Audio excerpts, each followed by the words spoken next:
Uh, saya mau mulai dengan sederhana ya. Saya mau bicara soal, saya mau disclaimer dulu. Posisi saya sebagai seorang dosen hukum tata negara. Jadi pandangan pribadi saya di sini adalah pandangan pribadi, tidak mewakili kelembagaan, tidak mewakili UGM, tidak mewakili Komwas dan lain-lain sebagainya. Jadi tolong dilihat dalam konteks itu. Ya, jangan sampai timbul beritanya besok adalah Komwas mengatakan apa soal BPN dan lain-lain sebagainya. Jadi saya disclaimer duluan ya, ini pendapat pribadi. Saya bicara perspektif hukum tata negara. Yang pertama begini, next saya minta tolong. Ada tiga yang saya mau katakan, ada tiga yang saya mau sajikan sebenarnya. Yang pertama, perspektif teks konstitusi dan undang-undang Kementerian Negara serta kelembagaan. Yang kedua, soal kita refleksi soal perbaikan dan bicara soal bagaimana soal perpajakan dan Kementerian Keuangan ke depan. Dan yang ketiga, barangkali perspektif komparatif. Ya, beberapa catatan yang saya dapatkan, saya tidak melakukan riset soal itu, tapi saya mengambil beberapa riset yang ada di tempat lain. Jadi izinkan tiga hal saja. Saya tidak akan ngelantur ke sana kemari. Izinkan saya hanya bicara tiga hal. Ya, dan tiga hal ini barangkali sangat terbatas dan bisa jadi menjadi sarana untuk perdebatan. Pertama begini, next. Kalau bicara teks konstitusi, sepemahaman saya berkaitan dengan keuangan, berkaitan dengan kementerian, itu ada pasal 17. Saya bisa ceritakan sejarah pasal 17. Pasal 17 ini sejarahnya mulai dari ayat 1 sampai ayat 4 itu sebenarnya bicara dengan konteks presidensil. Itu sebabnya menteri disebut sebagai pembantu presiden. Yang itu beda dengan sistem parlementer. Kalau sistem parlementer itu menterinya itu lebih bersifat setara. Kenapa? Karena syarat menjadi menteri harus dia sekaligus anggota parlemen. Ya kan? Jadi beda tuh. Dalam sistem presidensil enggak. Menteri itu adalah pembantu. Malah tanda kutip dia haram merangkap sebagai seorang anggota DPR. Masih ingat kejadian di Soekarno ketika mengangkat banyak menteri-menteri dari anggota DPR. Itu dianggap haram, nggak boleh. Beda dalam sistem parlementer. Maka dalam sistem parlementer, Perdana Menteri maupun menterinya itu lebih bersifat setara. Dia tidak bersifat pembantu. Dia lebih bersifat setara tuh. Karena sama-sama sebagai anggota parlemen. Nah ayat 1 sampai 4 itu bicara soal menteri sebagai pembantu, lalu kemudian dia membawahi kementerian tertentu, ada aturan lebih lanjut di Undang-Undang Kementerian Negara. Nah, mohon maaf, saya baca sejarahnya pasal 23 yang tadi disebutkan oleh Prof. Haula. Seingat saya, tidak ada kaitannya, seingat saya lagi-lagi ya, kalau saya keliru mohon maaf. Tidak ada kaitannya pasal 23 itu dengan kewajiban untuk membentuk kementerian tersendiri. Enggak ada. Pasal 23 itu bicara soal ketika perdebatan yang terjadi di DPR, itu bicara soal kenapa pajak dan pungutan bersifat memaksa itu harus dicantumkan secara langsung. Karena kalau Anda baca sejarah, perjuangan besar negara di seluruh dunia itu biasanya karena kasus pajak. Makanya kenapa dicantumkan bahwa pajak dan pungutan bersifat memaksa lainnya itu harus diatur dengan undang-undang. Kenapa? Karena lahir dari prinsip no tax without representation. Itu lahir dari konteks lama. Ya, no tax without representation. Jadi karena sejarah dunia itu Anda ceritakan saja perlawanan mana yang bukan lahir dari soal perpajakan. Selalu lahir dari soal perpajakan tuh. Independence of America itu lahir udah tinggal 10 menit. Cepet banget deh. Oke, well. Jangan kejam-kejam amat, Mbak. Tolong agak di-roll dikit. Ya, Independence of America itu lahir dari soal pajak. Jadi mohon maaf Bu Haula, Prof. Salah. Kalau saya mengatakan nggak ada kaitan 23 itu dengan satu kementerian tersendiri. Karena kalau kita pakai pola yang sama, ada banyak sekali pasal dalam Undang-Undang Dasar yang tidak ada kementeriannya memang. Yang tidak perlu ada kementeriannya. Pasal apa? Dan dia bisa digabung. Ada pasal 28 yang itu I sampai J itu dianut dalam satu kementerian yang namanya Menteri Hukum dan HAM. Dia tidak harus Menteri HAM tersendiri. Jadi nggak dibangun dengan logika seperti itu karena ada dalam undang-undang dasar, maka langsung tiba-tiba ada undang-undang sendiri. Tapi saya mau bilang begini sebenarnya soal teks konstitusi ini. Dalam sistem presidensil, membangun kementerian itu memang belongs to presiden. Terserah presiden. Presiden mau ngapain? Anda buka putusan MK nomor 155 tahun 2023, itu pengujian yang dilakukan oleh seorang terhadap Undang-Undang Kementerian Negara dan dia berniat untuk memisahkan Kementerian Negara Kementerian Keuangan dengan Ditjen Pajak itu ditolak oleh MK. MK mengatakan ini nggak ada urusannya soal konstitusi nih, nggak ada urusan konstitusi di sini. Ini urusannya adalah undang-undang Kementerian Negara mau membangun seperti apa. Anda bisa baca putusan 155 2023. Ya, tapi tergantung presiden. Dalam sistem presidensil, presiden menjadi pemegang besarnya. Nah, silahkan presiden kalau memang merasakan butuh untuk membangun itu, silahkan lakukan. Tetapi bukan berarti cek kosong.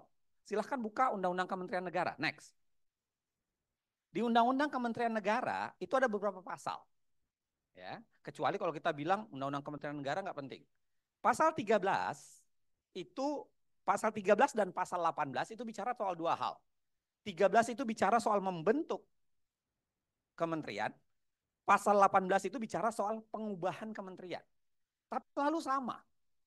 Presiden kalau mau membentuk kementerian atau mau melakukan pengubahan kementerian, itu harus bicara soal pertimbangan efisiensi, efektivitas, cakupan tugas, proporsionalitas, kesinambungan, keterpaduan, juga harus menjelaskan soal perkembangan global. Ya. Nah, ada lagi di pasal itu, pasal 14 soal Menko, pasal 15 soal batasan jumlah menteri yang hanya 34, dan pasal 10 yang soal mengangkat wakil menteri untuk beban kerja penanganan khusus. Nah, apa yang saya mau bilang, terserah presiden. Tetapi bukan berarti kosong. Yang saya khawatir sebenarnya, dari berbagai upaya penambahan jumlah kementerian, itu tidak didriven by kepentingan publik, tapi by kepentingan politik. Itu yang saya khawatir. 34 itu sudah cukup banyak loh. Kalau kita compare dengan negara-negara sistem presidensil, 34 itu udah banyak banget. Presiden SBY itu hampir 50 bahkan, 34 menteri dan 18 wakil menteri di masa SBY. Di masa Pak Jokowi sekarang relatif sama. Hampir 50-an. 34 menteri dan wakil menteri begitu banyak. Yang entah kebutuhan khususnya apa. Nggak pernah dijelaskan apa. Karena di situ dikunci loh. Bahwa wakil menteri itu hanya untuk kebutuhan khusus. Sekarang wakil menteri itu ada, tapi entah kebutuhan khususnya apa. Nggak pernah terjelaskan. Padahal harusnya itu menjadi catatannya. Nah, saya mau balik lagi. Pertanyaan terbaiknya sebenarnya adalah, apakah kita membentuk kementerian ini berbasis pada kebutuhan publik atau kebutuhan politik? Kalau memang bisa dijelaskan bahwa itu kebutuhan publik, monggo, silahkan jalan. Tetapi kalau yang nampak sekarang lebih banyak itu kebutuhan politik bagi saya. Ya, Anda silahkan ngikutin riset investigatifnya majalah Tempo yang menjelaskan ujuk-ujuk tiba-tiba dari 34 mau ditambah menjadi 41, 40 sampai 41 itu dengan geliat politik tertentu. Apakah haram membentuk kementerian penerimaan negara? Karena kebanyakan kementerian ya, ada yang mengatakan badan khusus, ada yang bicara kementerian. Apakah haram? Enggak haram. Tetapi tolong dijelaskan. Tolong ada penjelasan yang lebih detail kira-kira secara hukum tata negara. Next. Nah, ini tadi pertanyaannya, ya. Apakah memang itu kebutuhan yang berbasis pada kepentingan publik atau kepentingan politik di tengah geliat itu tadi? Kue kekuasaan ini memang harus digedekan secara hukum. Mohon maaf ya, hukum tata negara itu memang dekat dengan ilmu politik, dekat banget. Jadi biasanya kita berbicaranya bedanya tipis. Kalau ilmu politik itu biasanya pendekatannya rational choice. Kalau ilmu tata negara biasanya pendekatannya adalah institusionalis. Jadi ngelihat kelembagaannya, ngelihat aturannya, ngelihat geliatnya. Tapi yang dibahas relatif sama, soal politik. Nah, balik ke soalan ini, saya mau bilang apa? Apakah benar-benar kebutuhan? Kalau kita tanyakan begini misalnya ya, sekaligus next saja, supaya menghemat. Apakah problem perpajakan dan bea cukai ini, sekarang ini, itu dijawab dengan satu kementerian tersendiri? Itu jawaban apa enggak? Menurut saya itu pertanyaan yang paling menarik. Setidaknya, sama dengan Pak Amin tadi sampaikan, ini bulan ke-12 menuju ke-13, ya, berada di Komwas, dan kita melihat apa problem perpajakan dan bea cukai, rasa-rasanya problemnya itu ya problem koruptif banyak, ya pasti, problem trust pasti ada, tapi saya tidak melihat sebagai sebuah problem institusi. Bagi saya, sampai sekarang belum melihat. Pertanyaan, kalau mau ngecek problem institusi atau bukan, pertanyaannya begini. Kalau ujuk-ujuk kita pisahkan, maka apakah problem dari semua simptom maupun cause yang tadi disebutkan itu terjawab apa enggak? Kalau ternyata jawabannya lagi-lagi mengatakan kita butuhkan orang yang berintegritas. Lah nggak perlu dipisah juga kalau kebutuhan integritas harus ada. Kalau jawabannya lagi-lagi adalah kita membutuhkan sistem IT yang memadai. Tidak perlu dipisah, sistem IT juga bisa. Itulah. Jadi untuk menguji mana simptom, mana cause, mana simptom, mana gejala, dan mana penyebab, sederhana menurut saya. Dibalikkan saja pertanyaannya. Pertanyaannya adalah, apakah kalau dipindah, problem yang tadi hilang? Kalau lagi-lagi jawabannya relatif pertanyaannya sama menurut saya, menjadi tidak beralasan. Yang kedua, ada komplikasi yang tidak sederhana sebenarnya, Ibu dan Bapak sekalian, teman-teman sekalian di belakang. Misalnya ya, kalau semuanya fungsi itu tiba-tiba dipisahkan, perpajakan dan bea cukai dipisahkan dalam satu badan terpisah, Anda harus ingat, bea cukai itu punya fungsi spesifik.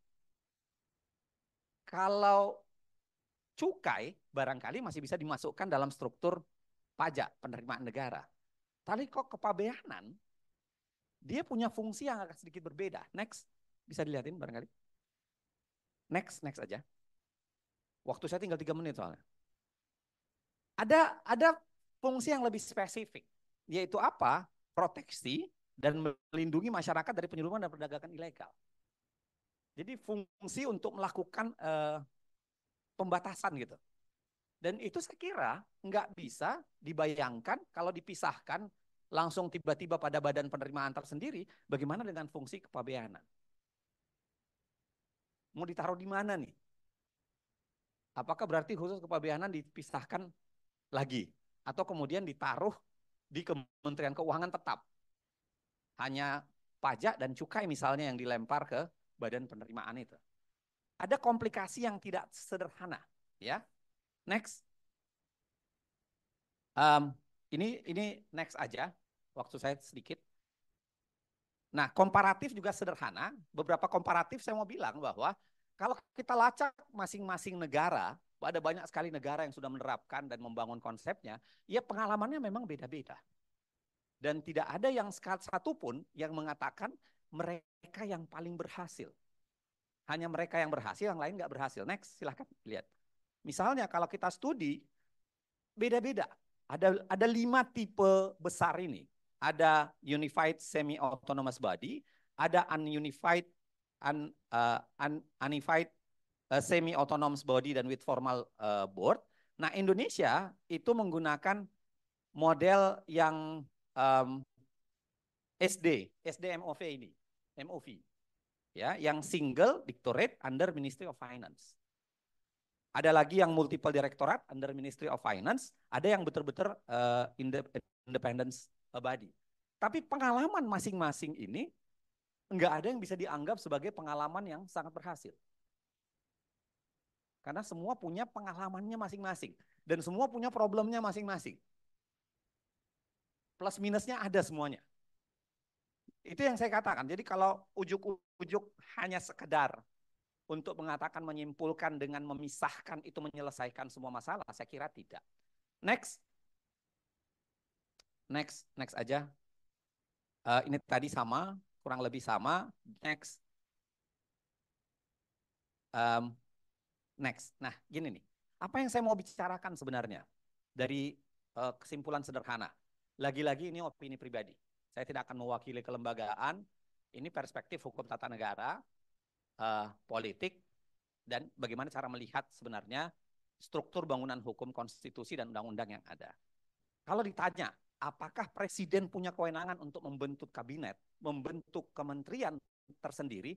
Monggo, silahkan. Kita menggunakan sistem presidensil, presiden diberikan kesempatan untuk membangun. Banyak orang bilang, enak banget jadi presiden. Ya, ini begitu. Itulah namanya sistem presidensil yang berbeda dengan sistem parlementer. Kalau di dalam sistem presidensil, pendulum kekuasaan itu ada di presiden. Dia yang berhak untuk mau memola seperti apa. Dia punya tangan untuk itu. Dia bisa mengajukan RUU, dia bisa membujuk partai koalisinya untuk membenarkan itu di dalam sistem legislasi. Nah, tetapi harus diingat betul-betul bahwa itu bukan cek kosong loh sebenarnya. Nggak cek kosong amat. Kenapa? Karena kita punya pembatasan jumlah menteri. Itu ada dalam Undang-Undang Kementerian Negara 34. Mau diperbanyak, silahkan. Tetapi udah ubah Undang-Undang Kementerian Negara. Plus, mari kita bandingkan dengan negara-negara yang menggunakan sistem presidensil. Amerika itu less than 30. 24. Siapa bilang karena Indonesia luas, maka kemudian harus lebih banyak menterinya? Enggak juga. Karena Indonesia lebih banyak kepentingannya? Enggak juga. Maka harus lebih banyak menterinya. Enggak bisa disimpulkan seperti itu. Lagi pula, jumlah kementerian itu tidak, jadi kalau Anda baca Undang-Undang Kementerian Negara posturnya itu dibedakan 3 jenis kementerian sebenarnya. Ada kementerian wajib yang nggak mungkin bisa diubah oleh presiden, haram diubah oleh presiden, yaitu 3 menteri itu. Triumvirat itu, ya, itu mewakili keberadaan negara. Makanya kemudian Menteri Pertahanan, Menteri Dalam Negeri, Menteri Luar Negeri. Itu kan konvensi Montevideo kan, bicara soal bentuk negara itu kan ada 3 syaratnya itu. Punya pemerintahan di dalam, lalu kemudian punya pertahanan, bisa mempertahankan diri, sama punya hubungan luar negeri kan. Makanya kenapa kemudian 3 itu tetap nggak bisa diubah. Nah di level kedua itulah masuk Kementerian Keuangan, masuk kementerian-kementerian lainnya. Kementerian level ketiga itu kementerian yang dibikin berbasis keinginan presiden. Nah 2 level yang ini masih bisa diubah. Silahkan diubah, tapi tolong sampaikan kepada kita apa urgensinya. Kenapa harus diubah? Apakah pengubahan itu membawa ke arah lebih baik? Minaz zulumati ilan nur, kira-kira gitu. Ya kan? Dari yang buruk menuju ke arah yang baik. Sampaikan, jelaskan apa kebutuhannya, apa alasannya. Jangan sampai didriven by kepentingan politik. Dan yang paling penting sebenarnya adalah, saya ingin bilang begini. Tolong bawa negara ini itu tidak berbasis kepentingan politik bagi-bagi kekuasaan. Ya, seperti risetnya Tempo itu tadi. Riset investigatifnya Tempo. Memperbanyak jumlah menteri jangan berbasis karena ingin memperbesar kue kekuasaan yang mau dibagi. Tapi memang harus berdasarkan kebutuhan.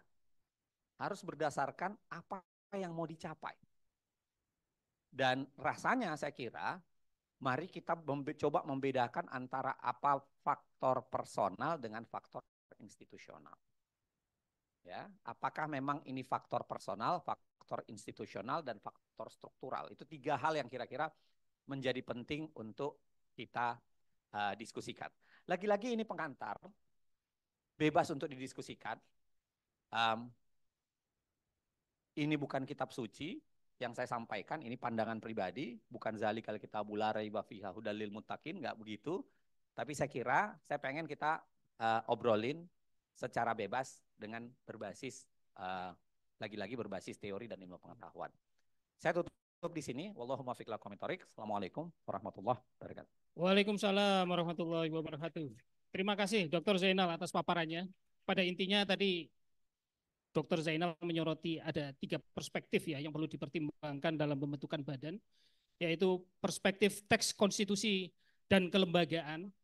Secara eksplisit Dr. Zainal menyatakan bahwa Indonesia adalah negara penganut sistem presidensial. Secara mudahnya buat kita para pelaku maupun para pelajar adalah Presiden memiliki kewenangan yang cukup besar untuk menambah, mengurangi, atau bahkan mempertahankan jumlah kementerian yang ada. Namun, Dr. Zainal kemudian menyoroti perspektif yang kedua bahwa, yaitu perspektif kebutuhan, bahwa perlu dipastikan apakah pembentukan badan tersebut benar-benar merupakan suatu kebutuhan dan apakah hal tersebut dapat mengatasi problematika yang ada terutama di Direktorat Jenderal Pajak maupun Direktorat Jenderal Bea Cukai.